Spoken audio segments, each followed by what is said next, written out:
Good evening. My name is Melanie Lucas, and I am the president of the 33rd District PTA.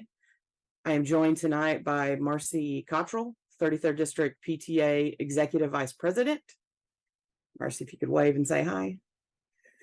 We're also joined by Cindy Ellenberg, the 33rd District Parliamentarian.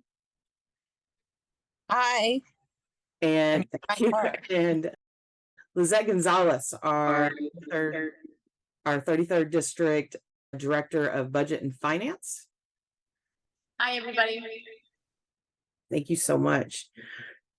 Welcome to the 33rd District PTA training for presidents, executive vice presidents, and first VPs. We throw in our EVPs and our first VPs because they need this too. If something, they need to be ready to step into those roles, and in case anything comes up. We're so glad to have you all tonight. I truly appreciate all of you for taking time out of your busy schedules to join us. I know this is a busy time of year.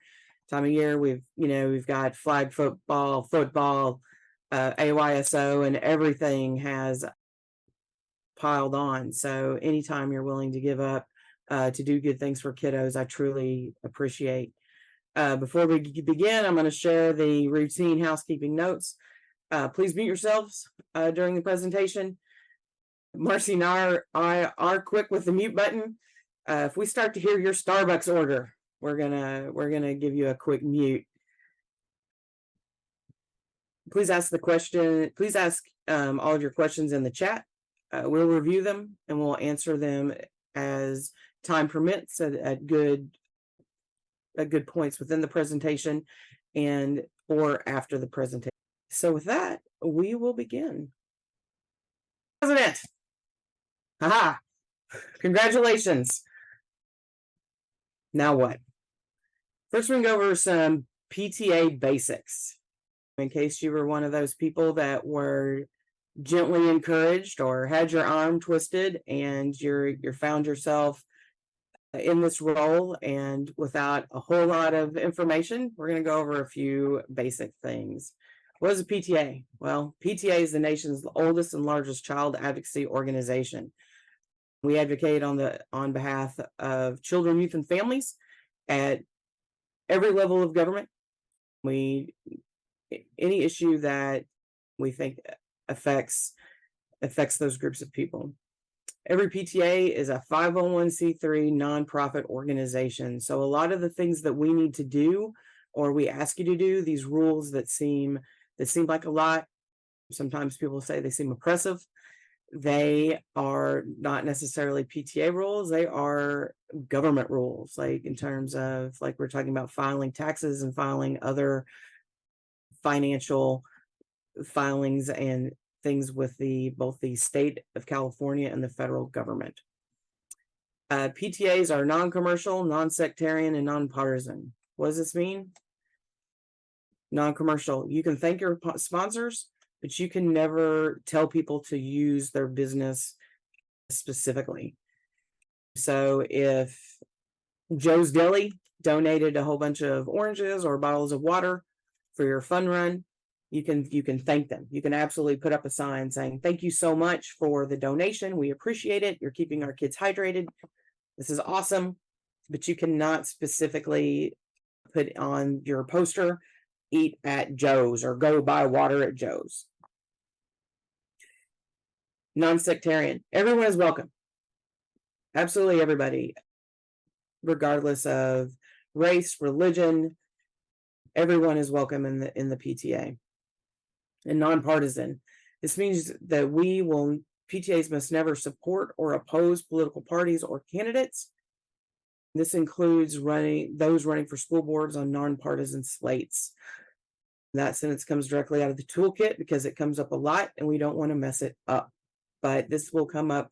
This can come up a lot this time of year, especially in election years. We get these school board candidates that have a lot of respect for the PTA. They know that the PTA has a lot of sway with parents and they definitely want their endorsement, but we do not do that. Also, again, political parties. So we do not support humans. We support issues or oppose issues at times. We'll go a little bit over PTA structure, units, councils, and districts, and state and national. A unit. This is a unit is a PTA or a PTSA at a school. So Sesame Street PTA is a unit at probably Sesame Street Elementary School. The council is a group of units organized by school district. They're typically organized by school district. Sometimes it gets a little bit weird, but councils typically support units with, whether it be leadership or trainings. Districts are groups of councils. So, all of you are members of the 33rd District PTA. There's 18 councils within our district.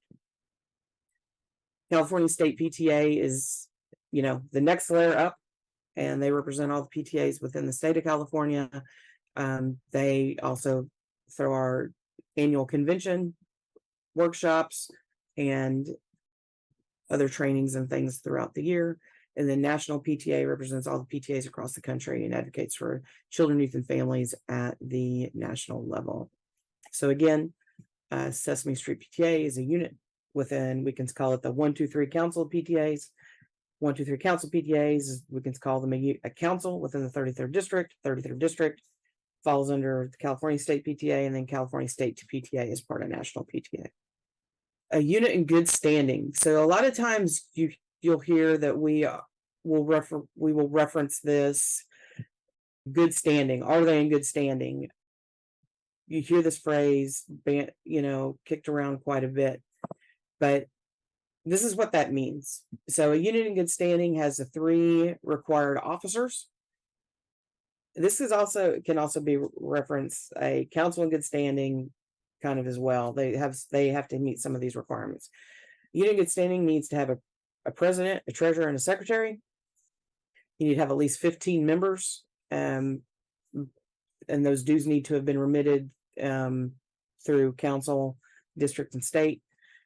And you have to pay your insurance on time. We also need your bylaws updated at least every 5 years, and you need to be up to date on your filing your taxes and your other filings. So with California, it's through the Franchise Tax Board. So these are the things like the 199, the 199N. With federal, the 990N, 990EZ, and 990.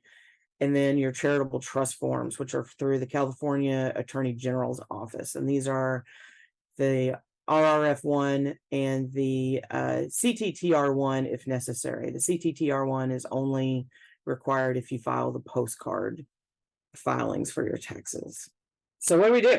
What do presidents do? So we're going to go over a few things. What do presidents do? Kind of how to get you started, and managing the work of your PTA. PTA presidents wear a lot of hats. You're going to find yourself doing different things on different days, and every one of your job may vary wildly from day to day. One day you're running a fun run, and the next day you're meeting with your superintendent. So it just kind of depends on the day. We have to be able to do all of it. Presidents, EVPs, first VPs, you're facilitators. You lead your board. So you're overseeing and coordinating the work of your executive board. You're kind of like a CEO in this role. You're trying to make sure that the work of your PTA, of your association, is happening, and that all the parts are moving together. You preside over PTA board, association meetings to make sure those meetings run correctly and smoothly. We review reports. You want to make sure your treasurer's report, your membership report, and your minutes all look well. You should look correct. You should look at those before each meeting. And then your signer.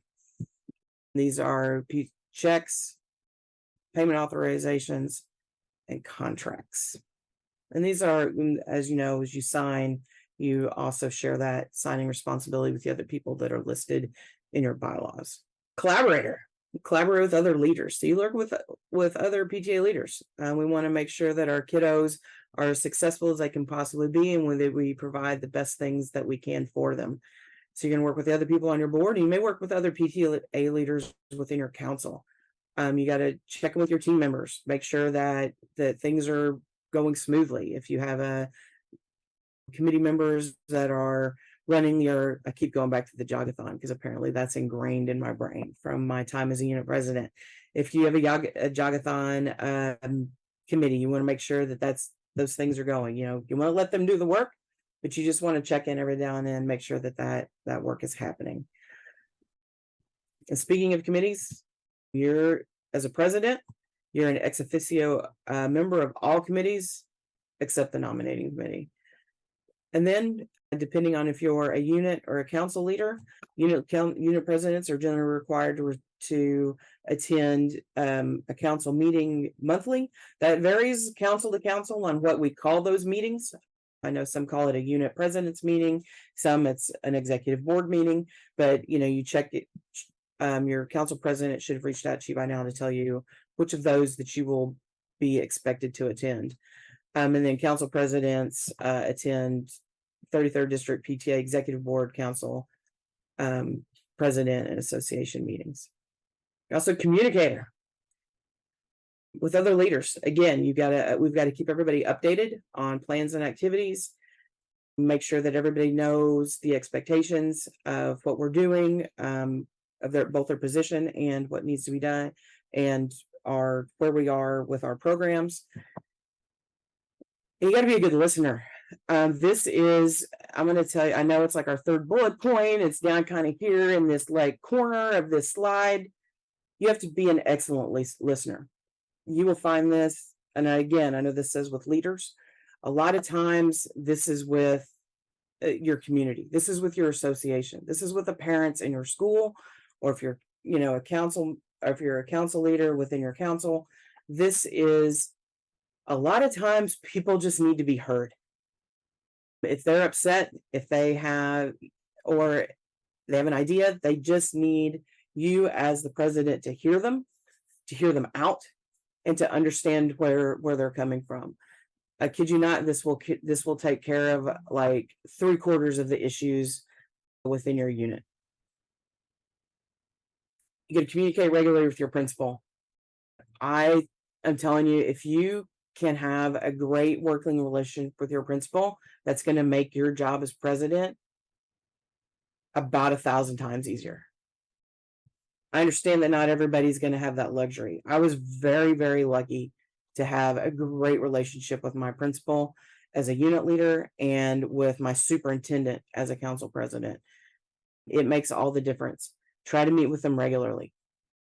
Try to set up a monthly meeting to touch base, see where everything is, see how they feel about you. Make sure your calendar's working, how they feel about the upcoming programs. If something's come up, life happens. Maybe we need to modify the calendar. Maybe we need to do something else, but try to check in. And then your school community. You are, as the communicator, you are the face of the PTA as a president. You are who they're going to come to. You're the one, if there's an issue, they're going to come to you first. You are absolutely the representative of your unit's PTA. We're going to hit this point down here underneath school community a couple times. If you have volunteers, any of your volunteers, any of the people on your board, any of the people that are working an event, please thank them. Thank them for their time and effort. Make sure that they know that their time was valued and that they were appreciated and seen. They'll come back. It might not be so hard to find the treasurer next year if they know how valued that they are. So I'm going to take over from here. This is Marcy. How to get started. We're going to talk a little bit about, next slide. What to do after the election, planning, finance, membership and training. After the election, am I really the president? Some of us are like, oh no, what do we do now? So we're gonna give you a couple little tips and tricks to go through what to do right after the election. The starting point. This is your roadmap to success. The first thing you should do is find your bylaws and standing rules. Hopefully your predecessor turned that over to you. Make sure that everyone on your executive board has a copy of the bylaws. This is your roadmap, right? Your bylaws tell you everything, when your meetings are, how to proceed with an election, when to form your nominating committee, how and when you proceed in any procedure, in anything that you do. So make sure you read through them. You don't have to know them by heart, but at least have an idea of what they say and where you're going with that. California State PTA Toolkit, that can be found at www.capta.org/toolkit. That's a great place. The first place you should look for information if you have a question.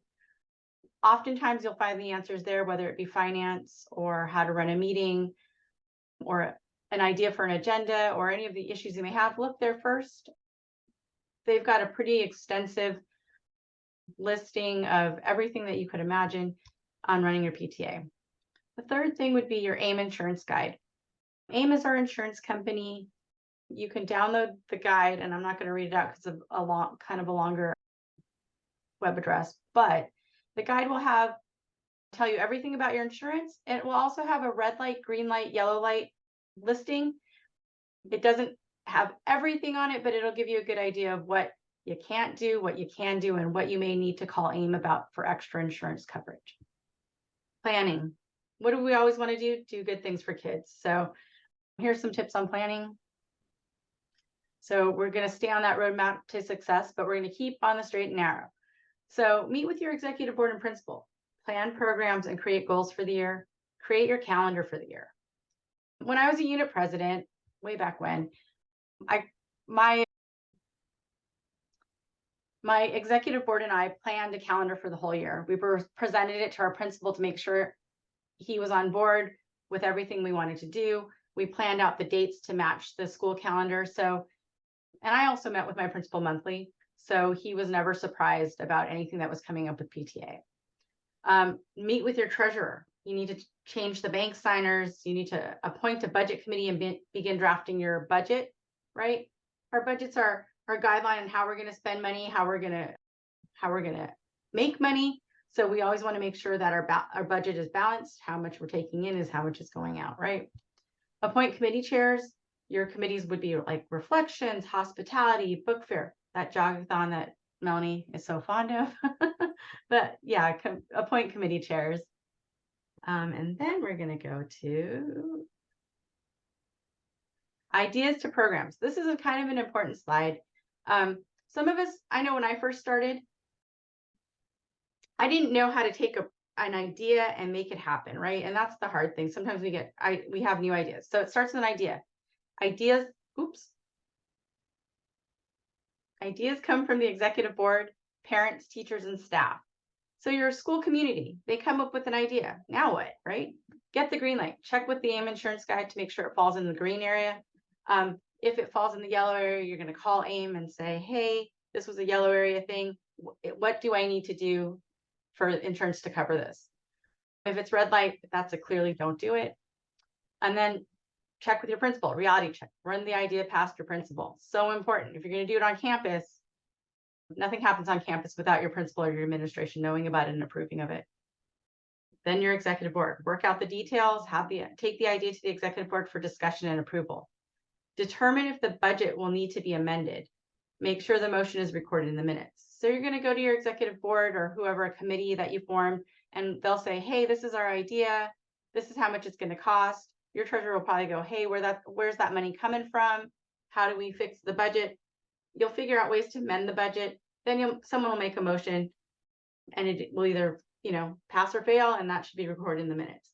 Lastly, you're going to go for it, right? The association, you're going to get a vote of approval for the program at your association meeting and amend the budget if necessary. So that all will happen at your association meeting. You'll have those motions made. Make sure the motion is recorded in the minutes and then ratify any contract signed. Remember, only the president can sign contracts.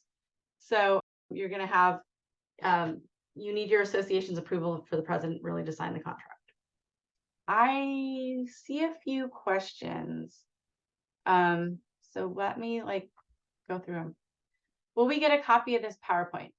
This presentation will be up on our YouTube page in I want to say a couple days, but I'm going to say a week because it takes a little bit of time to download it and get it up there. And the PowerPoint will be in that.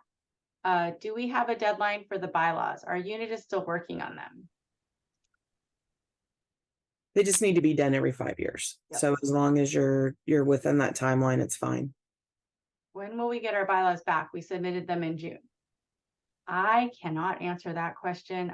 Our parliamentarian probably can. So I would shoot your council an email to find that out for you.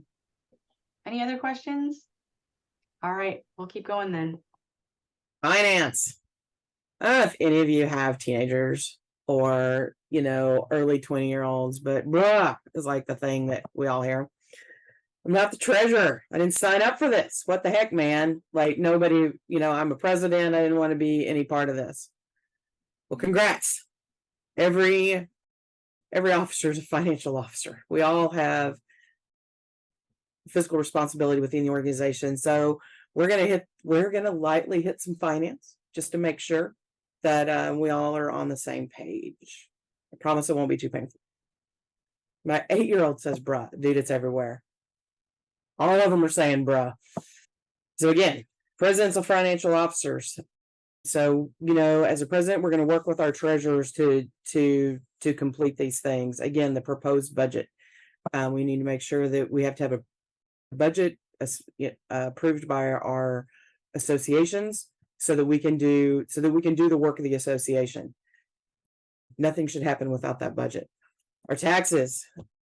Again, your treasurer should be working on this, but this is a great thing to have in the back of your mind, because if these things aren't filed, it's not only going to, and we see that it's not only going to come to the treasurer, it's going to come to you as a president as well.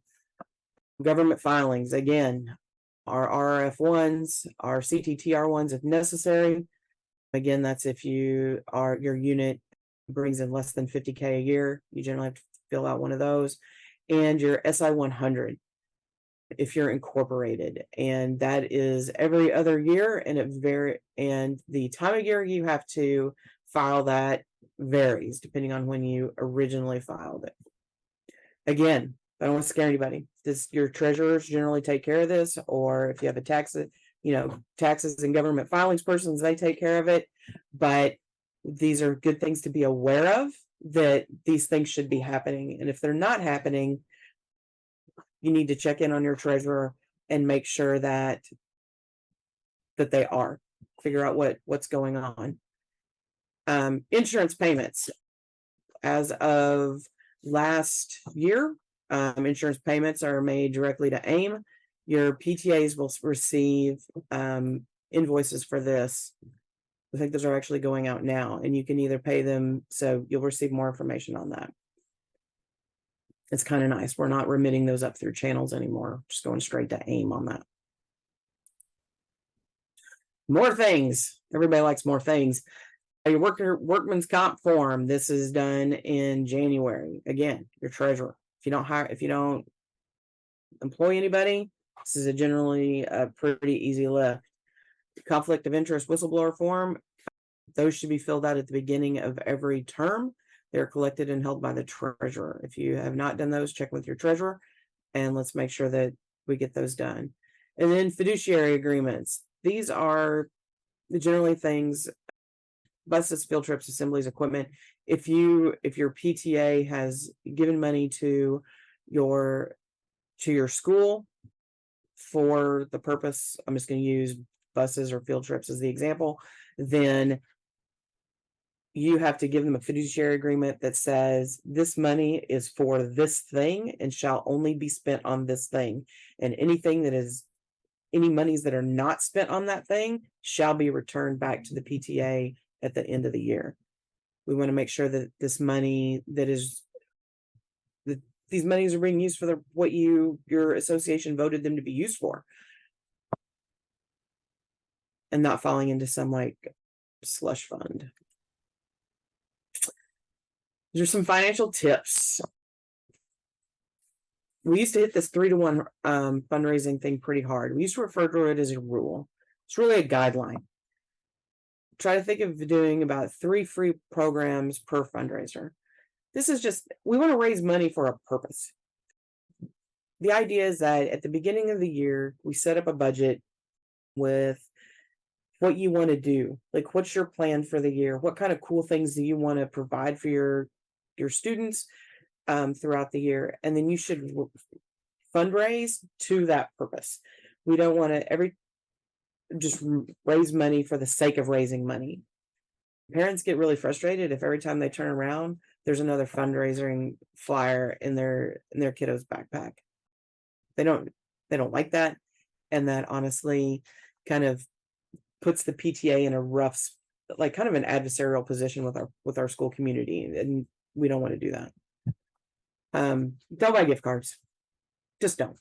Don't buy gift cards. Don't give anybody a gift card. Like, do not purchase a gift card. I will say, if you can get gift cards donated, that's fine, but you cannot buy a gift card and give it to somebody that, and this is a federal tax issue because it can be seen as paying them. So we can't do that. No Venmo. We know that now there's business Venmo accounts, but those are still tied to personal bank accounts, so we cannot use those. There's some examples of things that you can use: Zelle, PayPal, Square, or etc. And don't forget to remit your membership dues. Please do this monthly. Send those up to your councils, or if you're out of council, send those up to the district, and so that they can get those sent up to us, and we can get them sent to state. State sends them to national. If you're using any Totem member, this happens automatically. So any member that joins on Totem, this just happens, and you don't have to worry about them. But all those membership dues and envelopes, please make sure that we're remitting those. One note on that, if your membership chair is using Totem to put everybody to maintain their membership list, and so you're putting those manual memberships into Totem as well, make sure that, don't forget to remit the dues, because just because you type the name in and send them that virtual digital card, that does not mean that any money has been sent up the chain. I'm going to talk about membership. So membership, join us. We have fun. So membership is our strength. Remember, PTA is a membership organization. Without members, we don't exist. So best thing you can do is create a membership campaign. A membership campaign, I know for a lot of schools and units, it's the beginning of the year when we capture all the parents at back to school night, or in the packets, or when we're out in front of the schools. But think about a membership campaign that goes year round.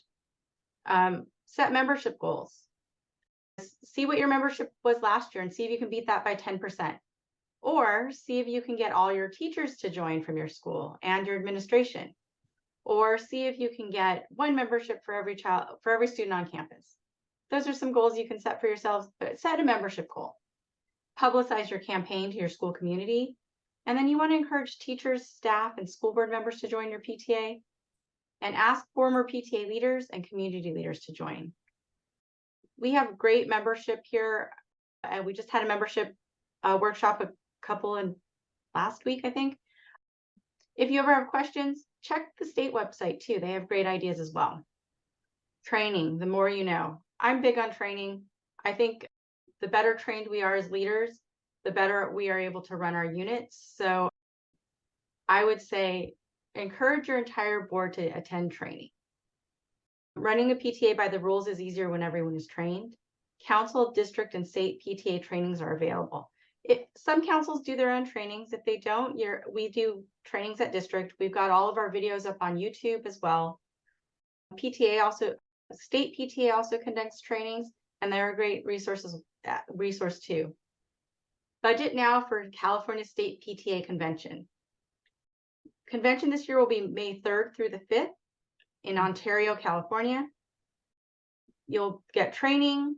The best part is networking and the camaraderie you'll have from other leaders from other areas, and you'll get really great ideas. I'll put the information about California State PTA Convention up in the chat.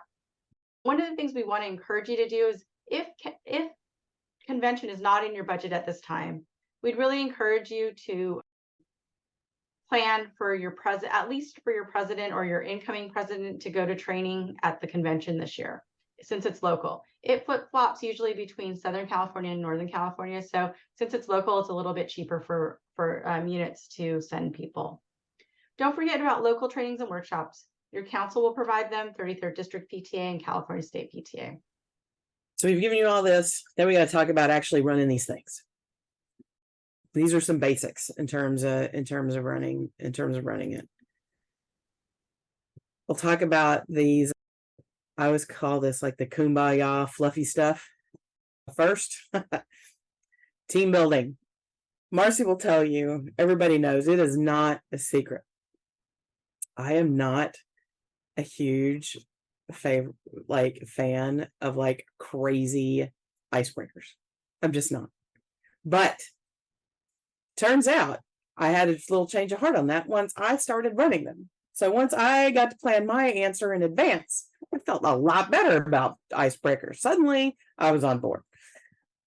But I encourage a little bit of it. It should not be your whole meeting. We don't need to kill people with icebreakers, but a few of them just to kind of get to know each other, goofy stuff. One of the first thing that I think the first one I used for our 33rd district meetings, we go through this roll call at our board of directors meetings. There's 19 of us. It takes some time. So, but instead of saying here or present, the thing was, do you prefer the corner, the middle, or a side brownie? This is a super goofy thing you can answer in one word, and it makes, it's fun. The other option was, I hate brownies. They're the worst. That's fine. That's an option. You don't have to like brownies. But it's things like this where people, they're not too deep. They don't have to, it's not going to, go through some deep-seated emotion and make everybody cry. But it's something fun. It makes people laugh. It makes people smile. And it kind of brings down some walls. So we want to build those relationships and connections. The other things are, if you can, maybe if you like coffee, hit up the Starbucks or the Coffee Bean with your board one afternoon. Just hang out. Don't even talk about PTA stuff. Talk about your kiddos. Talk about work. Talk about, the movie you're going to see this weekend, but just try to get to know each other a little better. It definitely, having that small personal connection, it goes a long way in terms of how your board gets along, and it humanizes, it makes everybody feel like a human to each other. You go, oh, okay, I know this person, they like this thing. Maybe if you thought they were a little short in a meeting or a little snippy, it's like, you know what, they've got this thing going on over here. They're tired. Their kids working on this thing. It goes a long way. You get to know each other. Delegate. This is personal for me. I wasn't good at it. It's definitely somebody that was trying to do it all and do all the things. And a quick story I'll tell about this is when I was a unit leader, I had a community liaison that was always trying to get me to bring people in, to say, Melanie, bring in these parents. They want to help. And I'm like, I would love them to help. I'm like, but all we've got to do is like stapling I'm kid you not, it always goes back to the jogathon, stapling these stupid jogathon packets. Like nobody wants to do that. Why would I ask people to come in and do that? And she had to tell me, I kid you not, a couple times before it got through my thick skull. She's like, Melanie, there's tons of people out there. They want to sit. They want to do something mindless, something stress-free. And they love to sit in a room and talk and hang out with each other and staple. They would love to do this for you, Melanie. Just let me bring them in. And I was like, oh. And it finally got through. And you know what?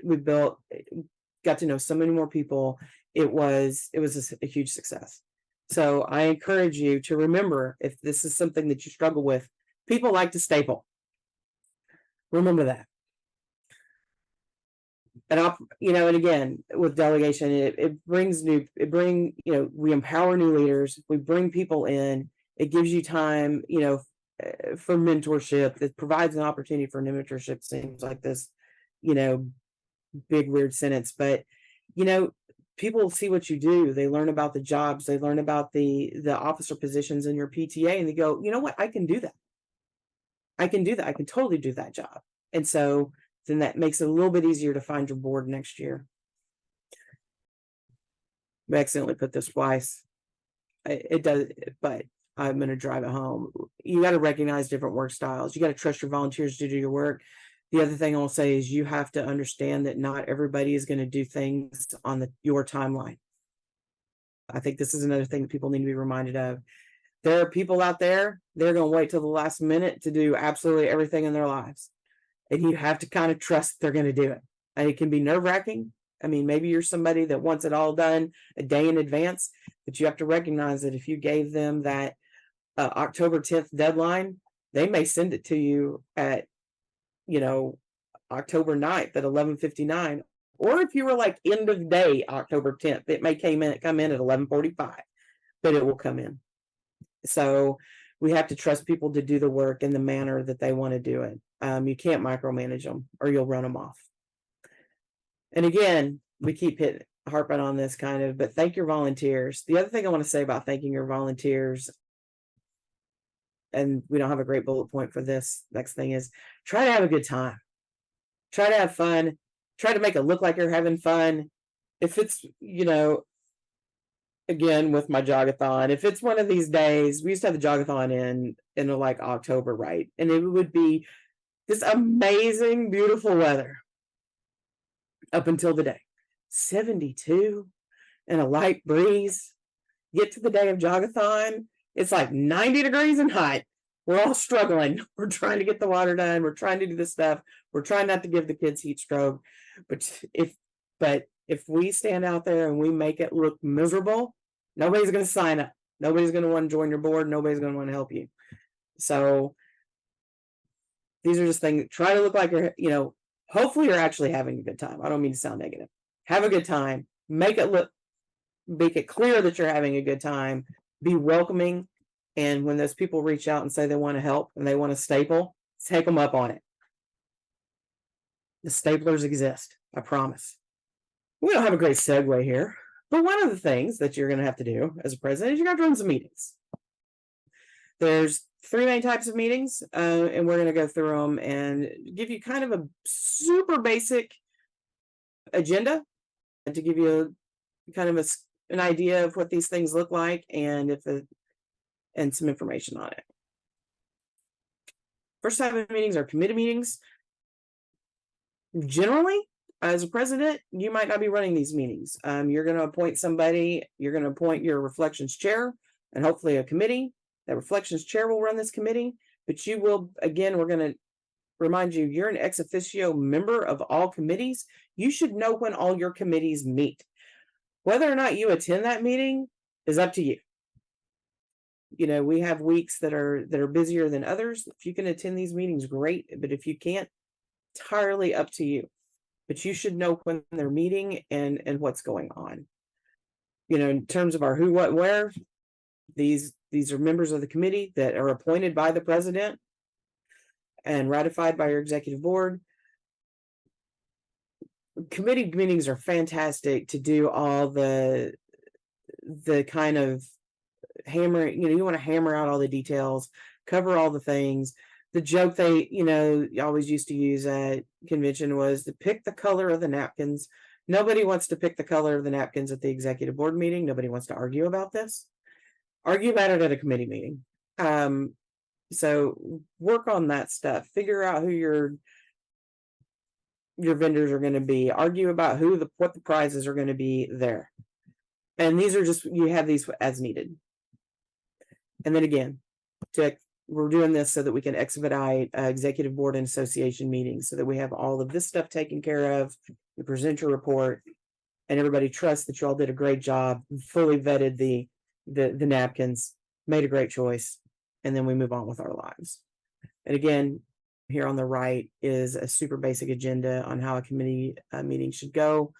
You should take minutes. Minutes should be taken at these meetings, so we know what happened. We know why. Which decisions were made and why. Executive board meetings. So So we do executive board meetings to kind of do the business of the association between association meetings. Executive board meetings can have a fiscal side to them. We want to pay bills, fill vacancies, appoint chairs and committees, and here are committee reports. Your executive board meetings are typically your elected officers, your standing committee chairs, a teacher rep, student rep if you have one, and your principal. And again, you need to check your bylaws for the members of your executive board and the quorum that's required there. Typically, executive board meetings are required monthly. Again, check your bylaws. And again, we do this to do the business of the association between association meetings. There on the right, you can see a quick agenda. You call to order. We go over our minutes. We want to make sure that we see those financial reports. There should be a treasurer's report presented at every executive board meeting. Here's some committee reports. Move through, any unfinished business, new business, and then get out of there. I'll hit this pro tip. Make 2 agendas. All of my unit I was a unit president and was council president pre-COVID. So, we're actually meeting in person and paper agenda in front of us, all that. I had one that had all my notes on it so that I could remember what to do. Marcy can attest that I'm easily distracted. Any squirrel, any rabbit, anything will just send me right off track and I will follow it. So I am someone that needs all of that. If you want to really make a friend, make a copy of that, or if your secretary is sitting next to you, put that where your secretary can see it so that your secretary knows what's coming. If there's extra things in there or weird tangents that you might take, your secretary will have that information in advance. That will make their lives a ton easier. Can I just say something real quick? Please. When you make 2 agendas, give you the agenda that looks like this. It's, your listed agenda to your board. And what I used to do as a unit president, I was a unit president, council president too, is on my agenda, I would list out every motion. I move that, blah, blah, blah, blah, blah, blah, blah, blah. And then I would actually go through the process on my agenda and say, take the second, ask for questions, then vote. Just because sometimes in the midst of things, it gets a little, you can get a little out of sorts. And so I wrote it all out in my agenda. And I would then email that to our secretary. So our secretary had it and they could use that as a base for their minutes as well. So it's a great tip. It helps everyone, keeps me organized at least. So. Thank you. That's awesome. And again, keeps your secretary happy. You want to keep your secretaries happy. Association meetings. These are usually, again, this is all the members of your association are invited. Again, check your bylaws for quorum. These are the frequency of these things varies wildly. So again, check your bylaws to see how often your PTA or your council has them. It can be, I think, as few as 3 and as many as like 9. And we have absolutely those and everything in between. At these meetings, we these are, again, major business meetings so that we can be transparent and we can show the members of the association what their PTA is doing. So we're going to ratify some checks. We're going to reviews. This is also where we would have elections, approve our budgets, and approve our programs and events. This is one key I want to drop. Make sure you're approving. Not only are we approving our budgets, but we are also approving our list of programs and events.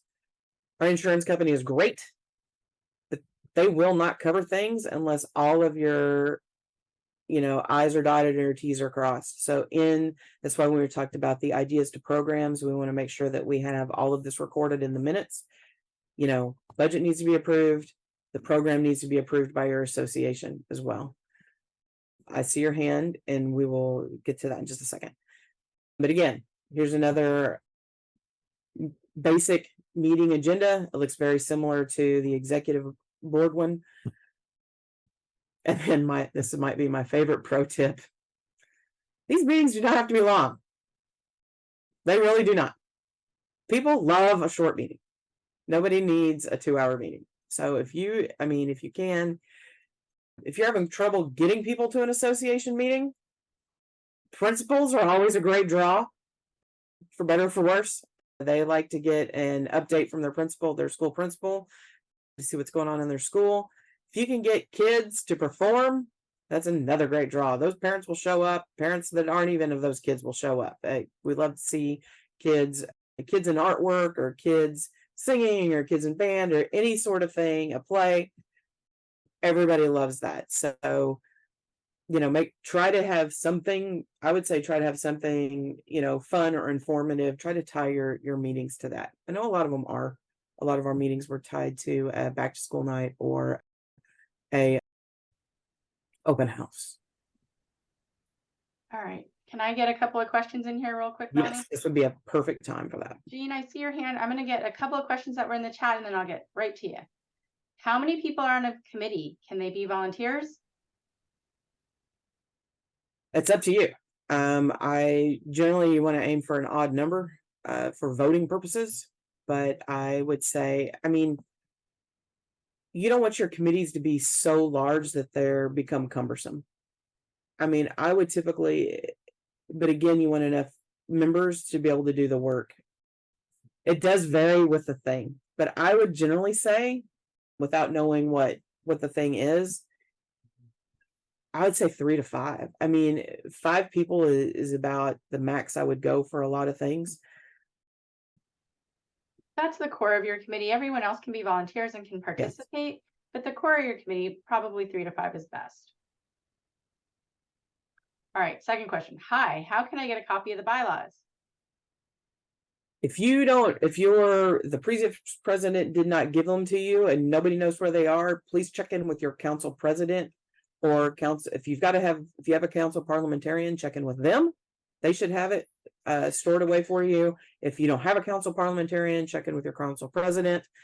If they can't find them, they will check in with us and we will make sure that you have those bylaws. And Jean, what's your question? Hi. Okay. So when it comes to the association meetings, and we're going over the ratifying of the checks and maybe even presenting the budget or just showing what the balance, like what the ins and outs of the checking account is. And with the board on a monthly basis, like it's easy to share that before a meeting because I have like a set group, of my board. But then with the association, it could be up to so many people. And like, do you guys usually get a reservation and then send out the treasurer's report in advance for them to be able to review the attendees, the members? They can review it before they come to the meeting and vote on it. How do you guys handle the treasurer's documents? So the 33rd level we do. So there is, we cut off registration in a certain amount of time so that we can verify membership and everything. And then all of those documents are emailed to the people to the registrants for those purposes. For a unit or a council, it might be a little different. And it's and a lot of these meetings are now in person. I've seen it done a lot of different ways. I've seen, there's copies as you check in and they're checking off your names and you can pick up a copy and review those documents before the meeting starts. I've seen them they're posted in the back of the room. Like if you're having it in a cafeteria, you put them on the wall and maybe you put 5 of them so people have the opportunity to go review those documents. It's kind of up to you. You can email those things out. If you're emailing them out, make sure obviously you're not putting bank account numbers and things like that on it, but I don't think we have to worry about that. Marcy, what have you seen? So when I was a unit president, I was the unit president of the middle school. We used to just post them on the back wall when we had our meetings. Generally, I would not say generally, but at all of our meetings, no one ever asked. I will say association meetings, I think my fastest association meeting was 3 minutes. So you can make them very short. It was before a band concert. So no one wants to listen to you talk about finances really. So not that we're trying to hide anything. It's just that you can make them really short as possible. But yeah, my unit used to tape them to the back wall, and people could look at them. Okay, thank you. You're welcome. Okay, and with that, we're going to move on. So again, we wanted to hit PTA resources so that you have the information in your hands. CAPTA.org, that's California State PTA's website. You'll find there the CAPTA toolkit. There's a leaders welcome packet. So at CAPTA.org, there's another space called the leaders site, and you have to register for a login for that. And when you get to the leaders site, there's a leaders welcome packet. That's if you're a brand new president, it's super helpful to get to that leaders welcome packet. It's got all the information that you need to move forward.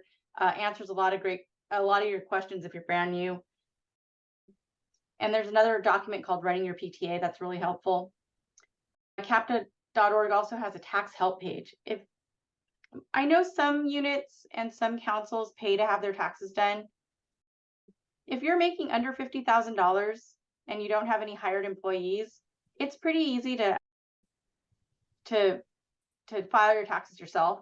That tax help page has annotated documents that show you exactly how to fill out the documentation to file your taxes. There's also the California State PTA convention details. I threw those up in the chat. And it also has the latest California State PTA information. It'll always have great information about reflections and membership as well. So check it every once in a while just to see what's up there. Leaders.capta.org, that's that leaders website. That's where you're going to find that leaders welcome packet. Actually, I put it in the wrong place. That's my fault. You must register, log in. You're going to need, I think, your PTA, state PTA number, which is on your bylaws. But you can find job descriptions and trainings there. And then our website, 33rd District PTA.org. That's our website. It links to our training videos on YouTube. It has a calendar and it has financial forms and deadlines. To be totally transparent about our website, we're actually going to be changing out our website in the next week or so. So you're going to see a little bit of change there, but all that information will still be there. Contact us. Our office number is listed here, 562-804-4519. You'll find if you call that number, you'll get our office director. She'll send us messages as necessary. Again, our website, 33rdpta.org. If you're mailing anything, remits or any of those things, you're going to send it to our PO box, and that's PO Box 1235, Lakewood 90714-1235. And then if you would like, you can follow us for up-to-date information on 33rd at Facebook at 33rd PTA and on Instagram at 33rd PTA. A couple more questions. Someone says, to be clear, the financial reports don't have to be read. We can just post them up at the meeting for interested persons. Our council has encouraged us to read aloud the reports at both executive and association meetings. It is tedious and tends to lose the audience often. And then it says, is the leader's website only for the president, or can the secretary sign up too? Anyone can sign up for the leaders website. Truly, you just need if you look at your membership card, a membership card or even your totem membership card should have your state PTA ID on it. You just need that to sign up. So no, please, your secretary, have your entire board sign up. There is great information there, and that's being constantly updated too with the most relevant information. And that amazing tax filing document is now behind that login. And I really cannot tell you enough how useful that thing is. You have to read, in terms of is the financial report question correct? We don't have to read it aloud. You need to read beginning and ending balances. I don't believe you actually have to read you don't have to read the treasurer's report line by line by line. You just it needs to be posted. It needs to be available, and people need to be able to see it, like have some sort of access to it. But in terms of the treasurer, or does not have to stand there and actually physically read the whole thing. Okay. Sorry. I don't know if I'm totally off base here, Claudia. If I'm answering what you want me to answer or not. Awesome. One more time, I want to thank you all. Thank you guys so much for being here, for giving up part of your evening to do this and to be trained. As Marcy said earlier, it's a whole lot easier to run a unit or a council when everybody's trained and everybody's on the same page. So we really, really appreciate you taking some time to be with us tonight.